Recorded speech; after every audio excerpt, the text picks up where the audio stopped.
Thank you so much for joining us this morning. This is Marta Jelski-Egner. I'm the Executive Director of the New York State After School Network. We also have on the webinar with us this morning Susan Petto, who serves as NYSAN's media consultant. We're going to briefly run through the America After 3 p.m. data today in relation to New York, so you understand what the data says about New York and how you can use it in your own events locally, particularly for on after school. If you have a chance to talk to supporters or people who might be interested in after school and use this data to help educate them. The New York After School Network is a public-private partnership. We're dedicated to promoting young people's safety, learning, and healthy development outside the traditional classroom. And as we talk about after school today, keep in mind that after school has a lot of different contexts and include summer and extended learning time. It can be part of community schools, and we really tend to talk about it as a way of the school and the community working together to provide additional learning time for students. The exciting thing that we're here to talk about today is the America After 3 p.m. study. It was released yesterday. This is a study that's done every 5 years. So I'm going to take you now to the America After 3 p.m. website and walk you through the information that's available there. And you've got that web link right in front of you if you want to note that down so that you can access it when we're done here. I also am noting that on Twitter right now, the hashtag for this is America After 3 p.m. And I'll show you in just a second on Twitter how you can use that hashtag to find what other people are saying about the study. So let's go now to the website.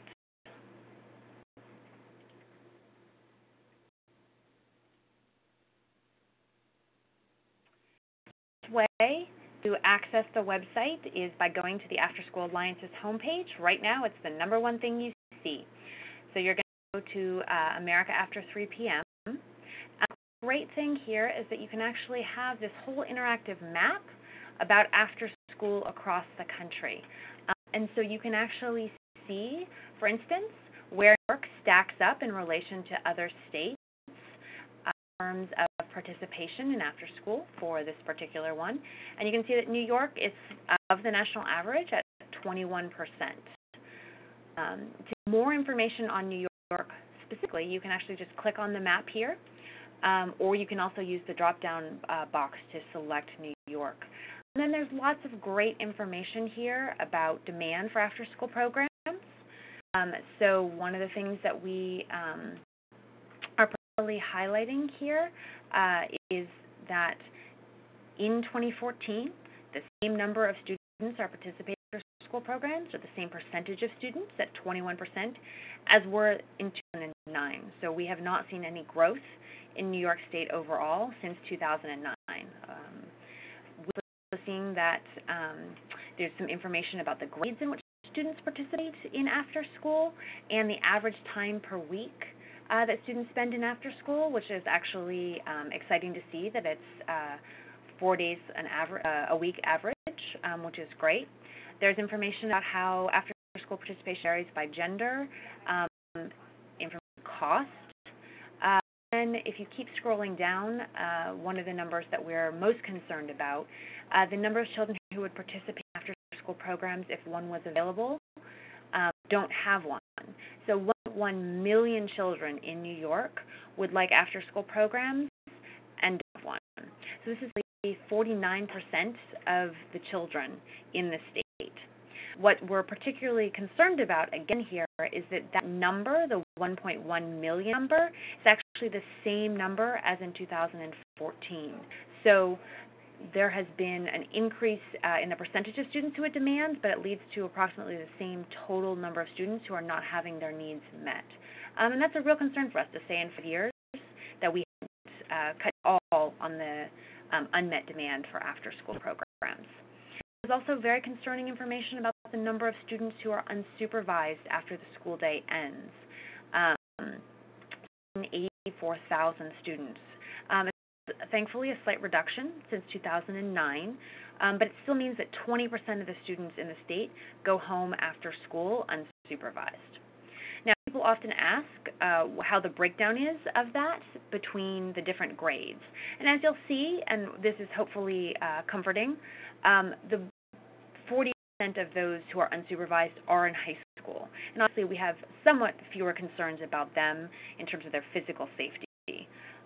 Time, of course, as we know, those students also tend to be the ones highest risk for substance abuse, for either being the victim of or participating in a crime. So we actually very much feel like that whole 584,000 unsupervised students should be of concern to New York. Finally, some really exciting and positive news. New York parents love after school. 71% of parents are satisfied with their child's after-school program. That's a huge number, and actually looks like a nice increase over 2009. Parents are satisfied with quality. They are excited about the opportunities. You can actually see the top 5 activities that after-school parents report after-school programs offering their students. Also, some good news about the value that parents see both for working parents in terms of, pardon me, I was looking at the benefits here for that parents see for their children. So 74% of parents think after school reduces risky behavior. 67% think that it excites children about learning. Again, those are big numbers and really exciting to see.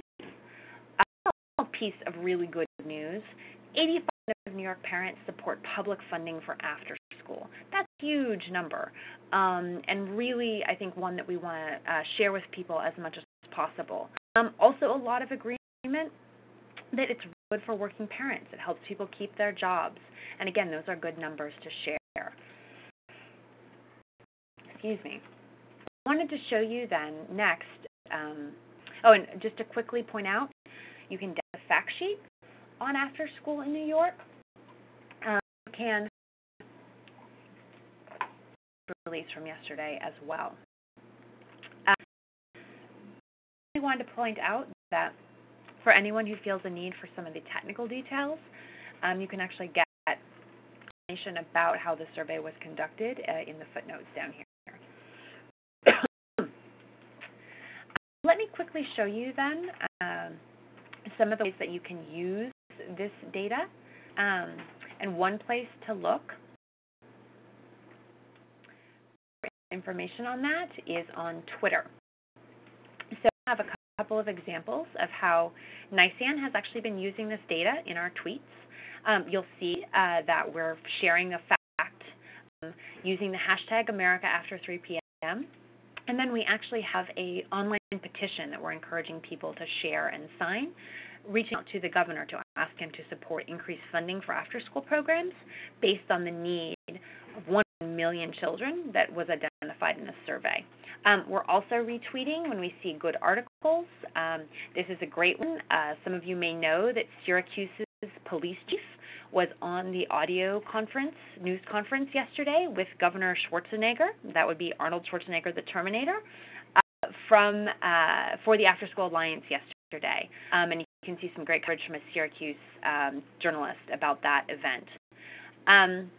We obviously retweeting when our partners share the news.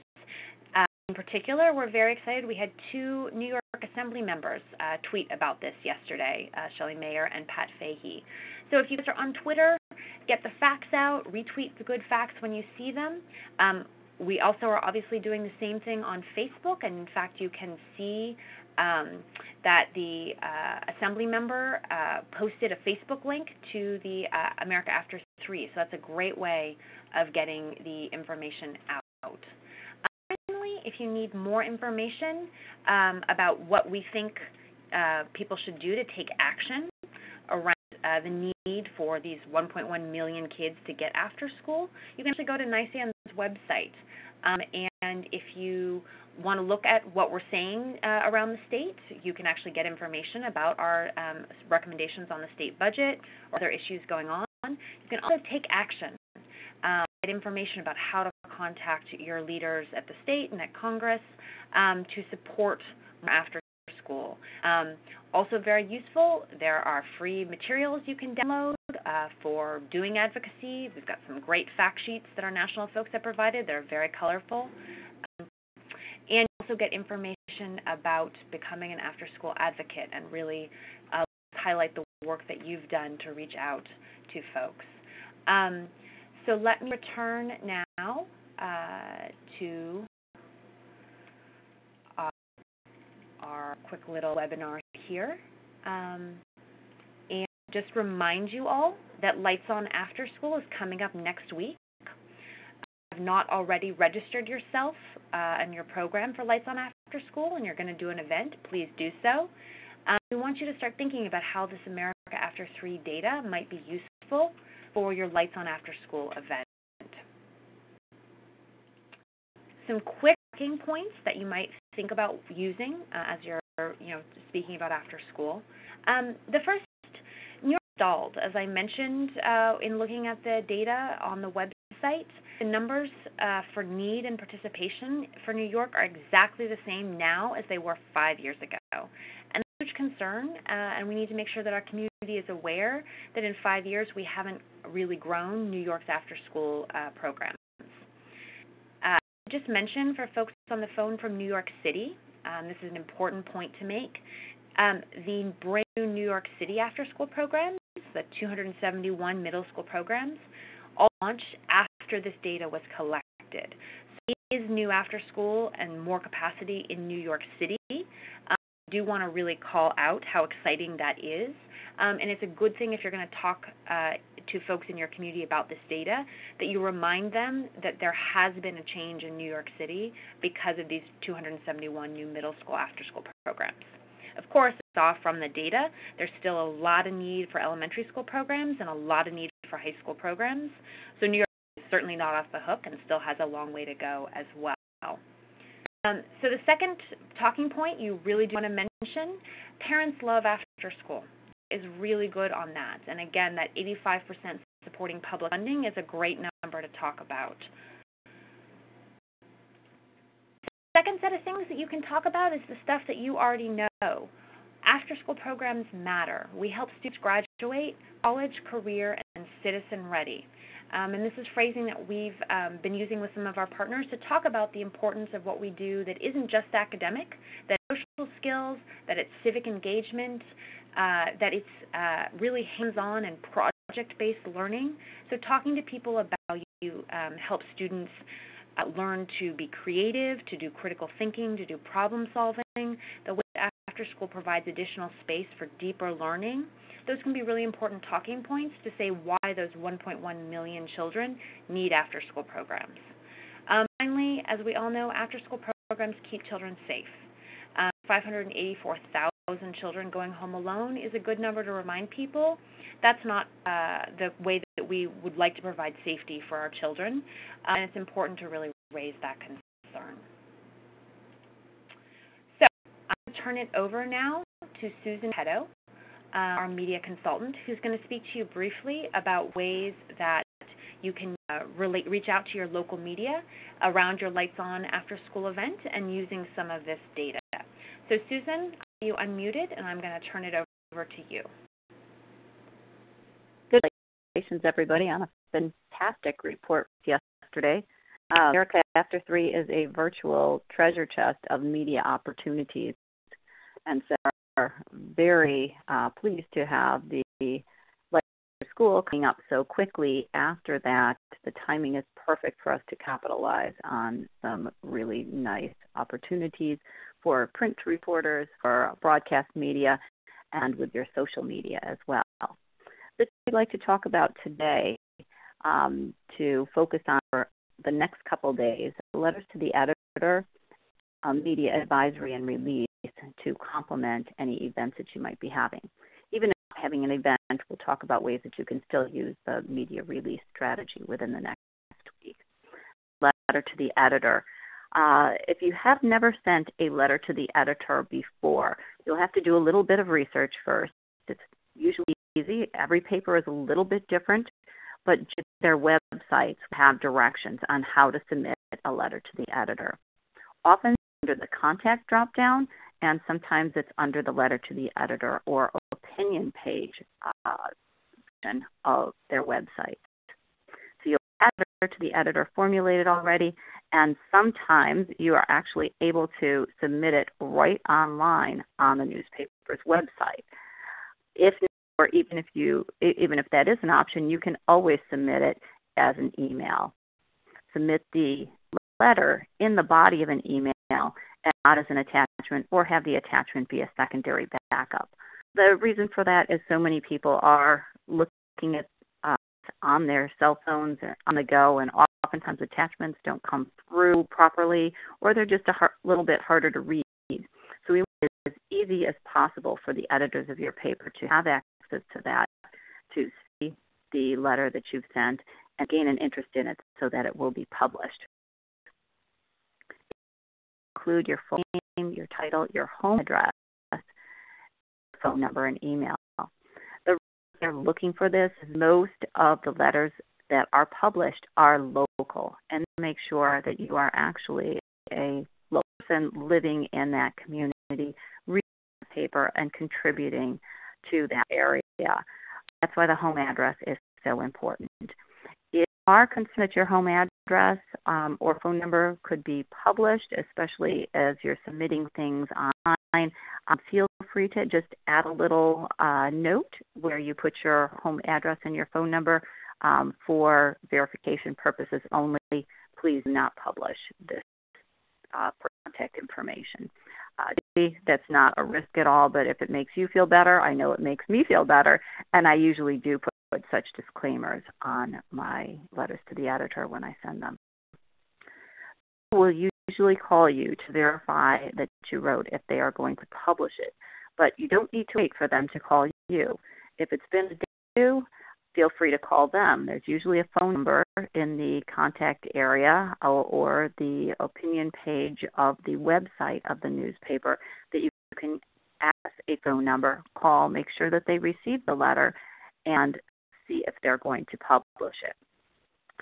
Like you're bugging them, everybody gets busy. Newspapers are getting more material than ever, and sometimes it's just missed in the onslaught of email that newspapers are receiving.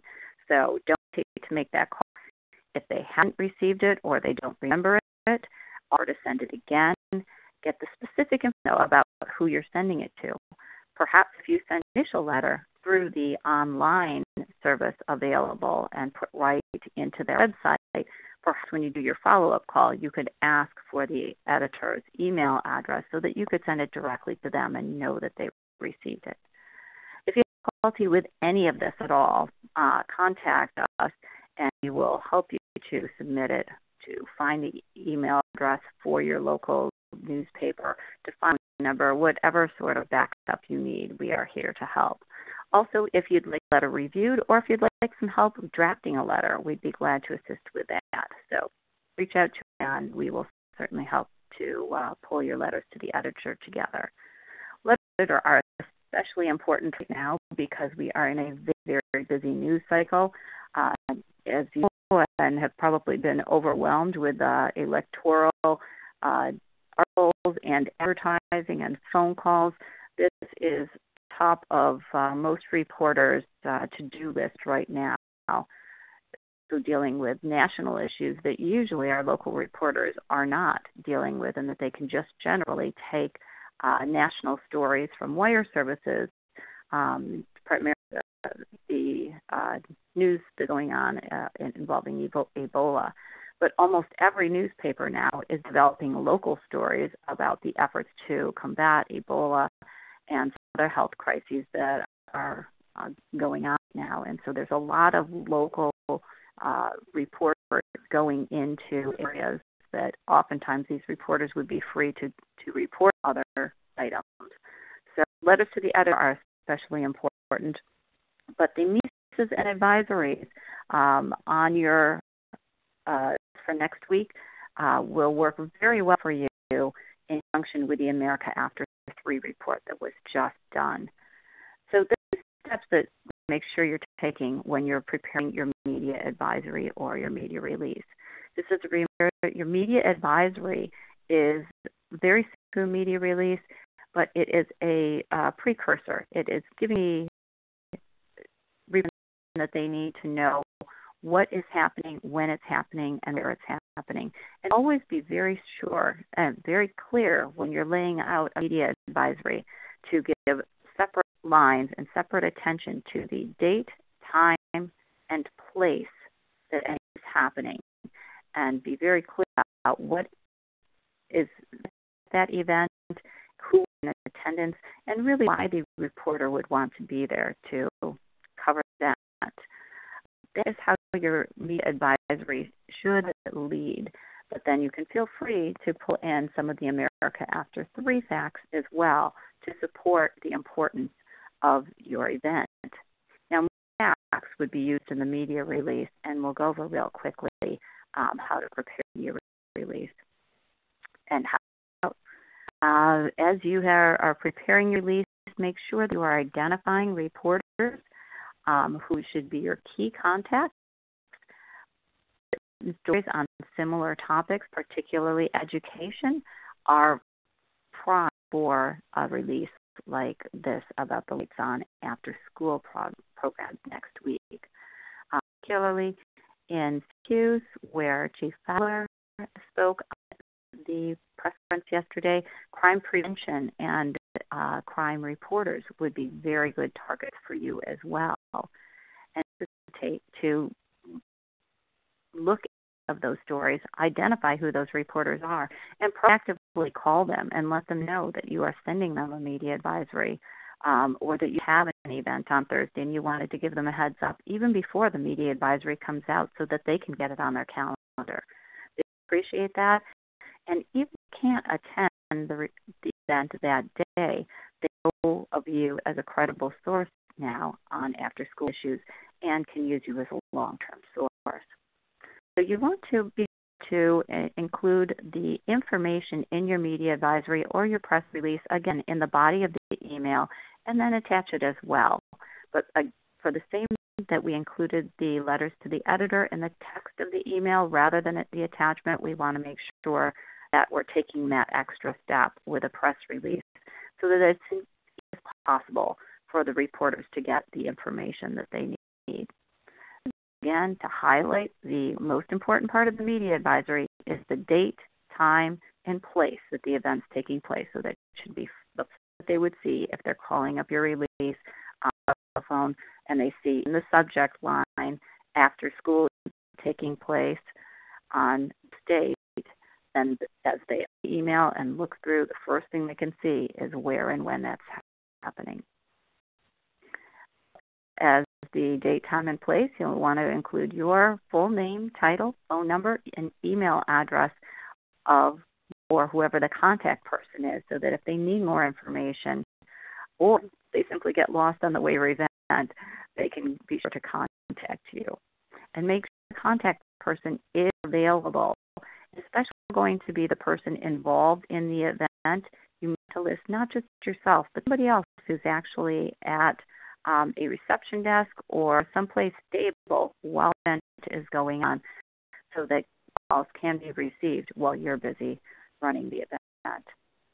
A photo is always a good idea, especially if you're sending out a press release after your event. Photos can comment the content of the press release nicely. You'll want to make sure that you have permission from the people in the photo and a written release as well if you're using a young person or a child.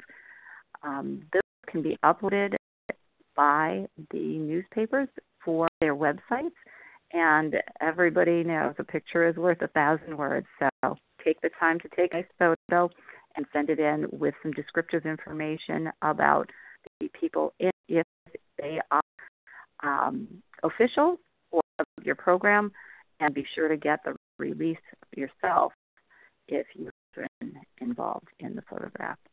And of course, we're available to help if you're looking for media context, if you're looking for assistance in putting together the release itself, in how to identify the best targets for your release. Give us a call and we'd be glad to help with any of these. Your press release will lead to some interest from the media. This could be a video interview. It could be an interview with a face-to-face interview with a reporter. It could be called in by a local television station to come in for a sit-down recorded interview or a live interview on a news show. Have these opportunities. Be sure you take time to prepare.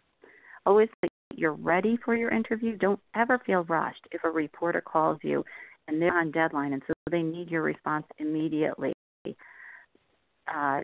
If you're not in a good place or you are rushed with something else, tell them to give you even just 5 minutes and you will call them back if you're not prepared to take that interview on site. That is when most of the really difficult challenge happen, is we're rushed and you're actually thinking about something else while you're trying to speak to a reporter. The messaging that you do on a call can have very long-lasting impacts, and so you want to ensure that you're prepared, you've got your main points written down, and you are ready to have a good conversation with a reporter. So writing points, make sure that you're thinking about what you want to get across to the reporter, not just responding to them. And work your points into your responses to them. So as they're asking you a question, you make a question and then it's called pivoting. Just a question to the information that you wanted to get back to them using a transitional phrase. With video interviews in particular, be sure to try to use short sentences. The words, jargon, the reports that we talk about have built-in very long subjects and topics, names. We have to figure out ways to shorten those without abbreviating them and resorting to lingo that only understand, such as shortened objections. So about that in advance and write some of those sentences down so you've got them in head. You don't want to, of course, in your interview, but you do want to be comfortable with the language that you've prepared and make sure that you've covered all the points that you want to get across. If you're doing on-camera interview, order the camera person where they'd like you to focus.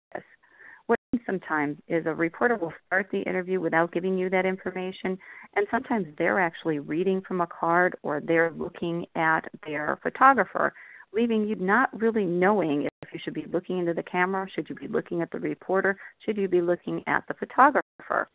And what happens is you can shift your eyes around, and that gives an unfavorable opinion, that gives an unfavorable message when you're kind of shifty on camera. So you want to be focused where the reporter would like you to focus, but stay focused on that, either the camera or the reporter themselves, and conduct the interview in that manner. Remember, anything you say can and will be used in an article. Even if you are asked for off-the-record comment, this is a very dangerous game to play. Do usually do their best to honor any request for off-the-record information, but there are times when notes are turned over to a secondary reporter, when an is asking them for more information and they got that information from you, but maybe they didn't write down that you didn't want this used, and it ends in the story. Even off-the-cuff comments when you're preparing or arranging for the time and date when the interview will actually happen can be used. So be very careful of anything that you say to a reporter. Keep the message on point and be sure you're focused on the information that you want to get across in your media interview. Great. Thank you so much, Susan. I really appreciate it. And I hope that all of you know that we are very serious in our offers to be of assistance in any way that you would like for your Lights On events and for getting this America After 3 data out to your local communities. As Susan said, it's the local voices that matter. It's the local voices that sort of cut through right now when there's lots of other things going on trying to get reporters' attention. So we appreciate your interest. To include this Lights On After School, or excuse me, this America After 3 information in Lights On events, in your press releases for them, and in what you say at the events. A couple of quick things mentioned. We did get a question on, and I want to reiterate, the America After 3 data does include both fee-based and non-fee-based programs. There is separate data for New York City, which you can access through the website by going to the drop-down menu and looking for New York City as opposed to New York State. Finally, I just want to remind you all, please take pictures of your Lights On events and share them with us. Share them with us on Facebook, share them with us on Twitter, email them to us. If you Governor's Proclamation, which I know many of you did, take pictures of kids with the Governor's Proclamation and share them on Twitter with, NY Governor, or, send them to us, email them to us, and we'll send them to the Governor's office. So quickly then turn over, we've got time for some questions. If anyone has questions, you can actually type them to us, and we will answer them quickly. I know we're reaching the end of our time. I'm going to give people time for any final questions that came to mind.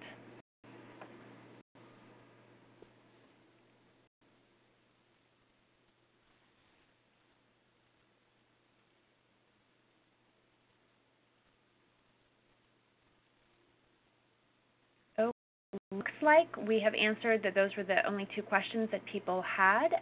Please don't hesitate to reach out to me at any time. You all know how to reach us. You can get us through our website. You can follow us on Twitter. You can always email me at neichner@nysan.org, and I will make sure that I put that in our chat as well. And I would love to talk to you about anything around America After 3 or Lights On After School. Thank you so much for attending today. Thank you again, Susan, for presenting and keeping us on track with our media efforts. And we look forward to working with all of you for the rest of this America After 3 release and Lights On next week. Have a great day.